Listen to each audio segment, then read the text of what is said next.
Hello everyone, welcome to Supraja's kitchen. ఈరోజు మన కిచెన్లో ఎగ్ ఆమ్లెట్ కర్రీని ఎలా తయారు చేసుకోవాలో చూద్దాం. వీడియోలోకి వెళ్ళిపోదామా? ఒక ప్యాన్లో 2 టీ స్పూన్స్ ఆయిల్ని వేయాలి. ఆయిల్ హీట్ అయ్యాక ఇందులోకి ఒక కోడిగుడ్డుని పగలగొట్టి వేస్తున్నాను. ఇలాగే అన్ని కోడిగుడ్లని ఆమ్లెట్లలాగా వేసి పక్కన పెట్టుకోవాలి. ఇక్కడ నేను 5 కోడిగుడ్ల దాకా తీసుకుంటున్నాను. ఆ తర్వాత ఇందులోకి చిటికెడు ఉప్పు, చిటికెడు కారం, చిటికెడు మిరియాల పొడిని వేస్తున్నాను. ఇవన్నీ వేశాక ఇంకొక వైపుకి తిప్పి వేయించుకోవాలి. ఈ ఆమ్లెట్ని 2 వైపులా బాగా వేయించుకోవాలి. ఈ ఆమ్లెట్ కర్రీని ఎప్పుడైనా ట్రై చేశారా? ఒకవేళ ట్రై చేయకుంటే ఒకసారి ట్రై చేసి ఎలా వచ్చిందో కామెంట్ సెక్షన్లో షేర్ చేసుకోండి. ఆమ్లెట్ 2 వైపులా బాగా వేగిపోయింది. ఇప్పుడు ఒక ప్లేట్లోకి తీసుకొని పక్కన పెట్టుకోవాలి.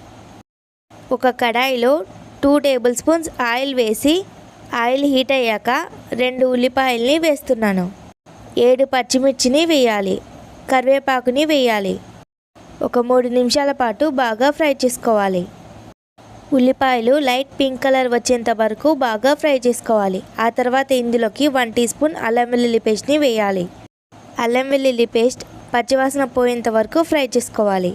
అల్లం వెల్లుల్లి పేస్ట్ వేగాక ఇందులోకి 2 మీడియం సైజ్ టమాటాలని వేస్తున్నాను.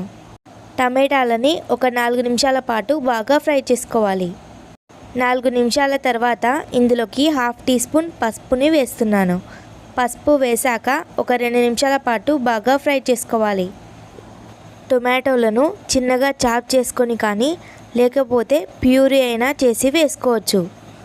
1/2 teaspoon garam masala, 1 teaspoon ధనియాల పొడి, 1 టీ స్పూన్ కారం, 1/4 టీ స్పూన్ మిరియాల పొడి వేసి 1 నిమిషం పాటు బాగా ఫ్రై చేసుకోవాలి. మసాలాలన్నీ బాగా వేగిన తర్వాత ఇందులోకి ఇక్కడ నేను 250 ml వాటర్ని పోస్తున్నాను. నీళ్ళు కూడా పోసాక ఒకసారి అంతా బాగా కలిసేటట్టు కలుపుకోవాలి. ఇలా ఒక 5 నిమిషాల పాటు బాగా ఉడికించుకోవాలి. ఇలా బాగా ఉడుకుతున్నప్పుడు ఇందాక మనం వేయించి పెట్టుకున్న ఆమ్లెట్లని ఇందులోకి వేయాలి. ఇక్కడ నేను 5 ఆమ్లెట్ల దాకా వేస్తున్నాను. కోడిగుడ్డు కూర ఎప్పుడు ఒకే విధంగా కాకుండా ఒకసారి ఇలా ఆమ్లెట్లతో కోడిగుడ్డు కూరని ట్రై చేసి చూడండి. ఆమ్లెట్లు వేశాక ఈ ఆమ్లెట్ల పైకి గ్రేవీని పోయాలి. ఇలా ఆమ్లెట్ల పైకి గ్రేవీని వేయాలి. ఈ గ్రేవీ అంతా ఆవిరయ్యేంత వరకు ఉడికించుకోవాలి. నీళ్ళన్నీ ఇంకిపోయి దగ్గర పడేంత వరకు ఉడికించుకోవాలి. ఈ ఆమ్లెట్ కర్రీ అన్నంలోకి, చపాతీలోకి, పూరీలోకి ఎందులోకైనా చాలా బాగుంటుంది. ఈ వీడియో నచ్చితే లైక్ చేసి, షేర్ చేసి, సబ్స్క్రైబ్ చేయండి.